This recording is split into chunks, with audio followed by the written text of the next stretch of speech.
Your final years by me, what bring your friend and by Manja Monet in the care Wabon, you will finish the feature of Gabo, one of the Nibi Bawana, your manship on there, Yehua Dromona, Wakaha, Amalo Kemen, Cookman, Equal, Ni Amebua War. Well, someone Akashi, Benny Wokiona, Meneke and America was Marcasi Boni War, like I know, Akao, Pano, Infoniano. Kenyana will be a coalition of la youth association. Woke Gandambe in the HR. Ni Akoni Woko, the Article 20, 5 and 6, Niji Ghana Constitution. I call Wakashi, Kaji Ghana, Ma Yako, Mukudubu, Aloshi Ponkoe. Kaji Nekeshipon and the economy, no potent he will need a Koshipon Chakipe, but Take Mambi and Ning Ehave. Chimu baby, Eabana kind. Ni nekevyo mone ya no ni eko ye na kan akọ ni no akese kaji ma di ente ne ko ni esumu akeke fi do gogo na kan no ye ya akese be ekewo ape alo eke ma ni akọ ameni ape ni kaji akeba ha di ente akeba wo amede ni ekola ma ha ento na wo amebe ko ekefa ba ha di o emu ba ha di o ti ya woni fi mo ke woni kase mo mi e wo na akese government neighbor walo na lo neighbor wo fe amebo he wo modern ake neke akone ni yo article 25 and 6 mi e ameka atu ni lo wo gbagbo ne wo ni kase mo lo wo iwe mo ba damo no ake si wo ke government ye ishiba mi e ke wo shipoji e no koro ahawo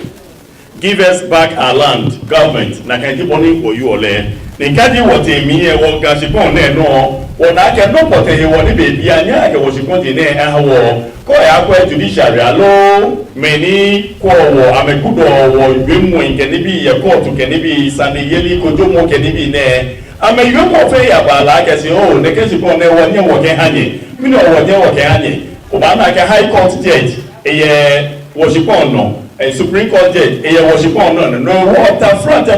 na mugo ne ke boye na ko san ne ya hale ake eye te balete kaji Minister of Justice say eye wo shipon no ni o fale shipon no e ba penen e wo ba won president nga ake ekeneke shipon ne ahabo ne ke madani bi no ba na ye cantonment o ba na East Legon o ba na Jogulugbe Ridge ke hey kokome no ba na ke si o judiciary MMP jimeni yo jeme na ka no ba na army top officials ne generals ke ni bi ame wa be na ka maja shipon no ne wo ka o fa ota ame wa ba fa sa fo yi ame ba tutu abu oji no fo ni osmo ni Ibadan kaji wo ke wo lutu mo ba wo lam ni di ente ni wo ke no fe no ba fo lam ye wo fe wo yo da ti akese ye be kuku mi ye Minister of Lands e ya wo la akese ahon ho wo shipon di eto mo kele wole ne je no agba kaji o kwa mi o ba na ka wo shipon tete po di ente I can have private individuals na make ho ame ho ko de amamesumo ene me fe eyin individual alo mo ko me mo e ke ma na mo sana ke shipon ha ojuwo ni bi mo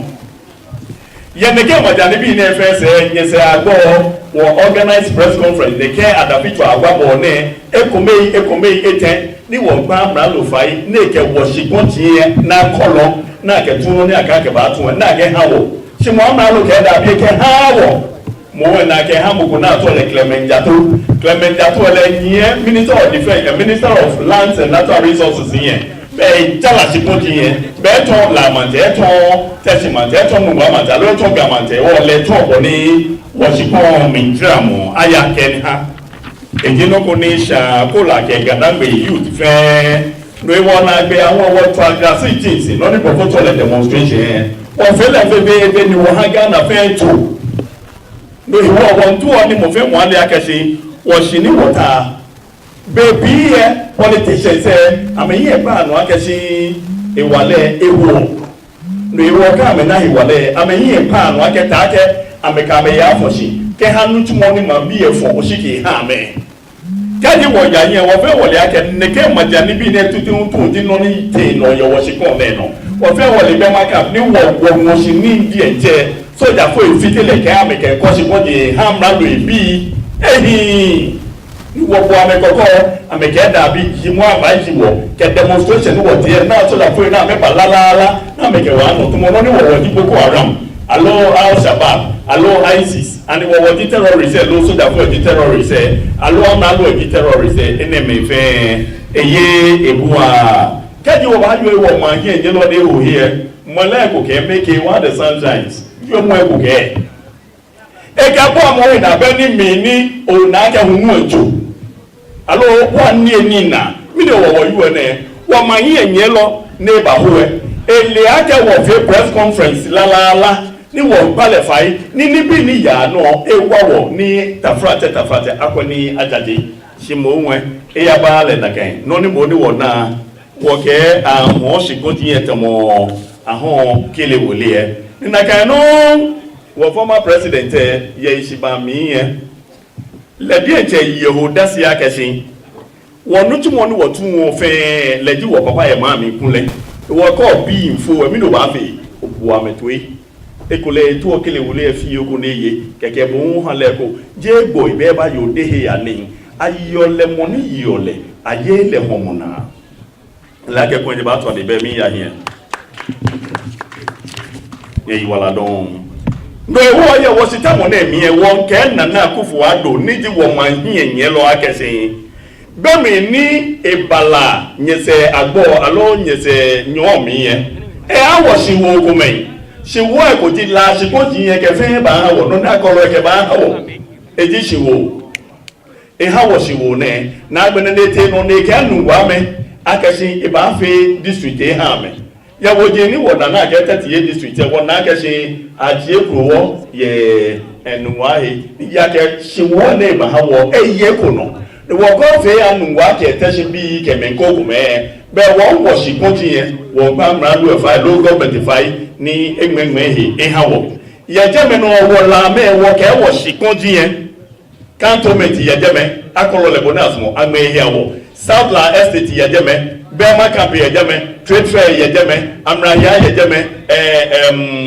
madina aviation ke ni bi ne wo shikonji la o ke amra lo ake ebomode ni etu no ni wota wo na etu ni wo ke petition bolonga ete hi emomo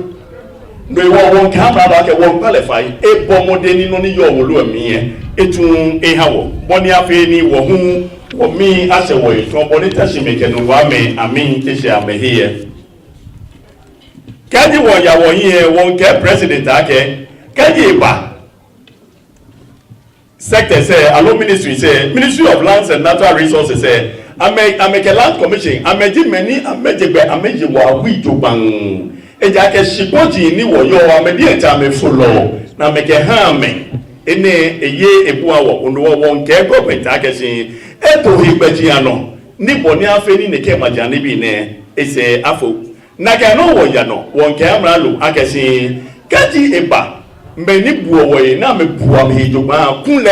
eji soja fo lo asra fo yi shimene politicians say chilo soja fo ye na mejio mambiye bena afiti amemoshini ye ajimambiye kenin ya jeme no won ke Minister of Defense ake won qualify won le ake majinko komen abi inpafa na ake shi woshikonti ye komen ha me na ka no amra lo ne hu embi hu inpafa na ake woshikonti ye ha me kote ibe ma campaign na kan ni wana wuji ni tafrate atu na keji wo amimo no ni woko honorable Dominiti wula akesi won qualify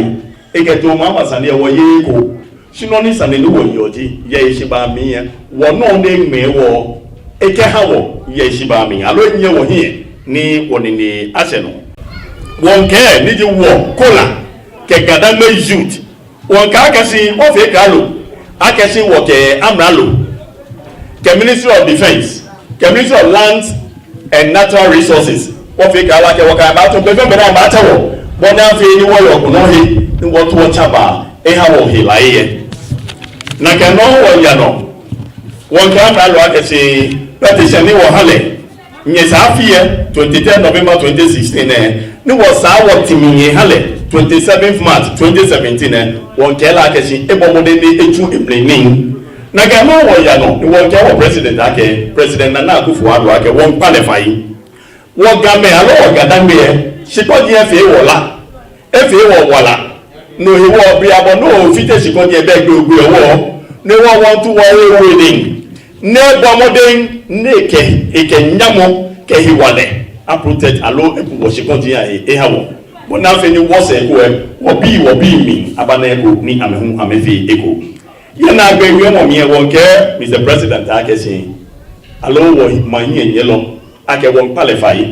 neke agboni yo article 25 and 6 ehani etunin egani etunin pe ye mlami si ehani etunin ye tafrate esomo ke dolena mona fi ni wo gandangbe wo ngona mama papa ni wo ye tani ko maniaba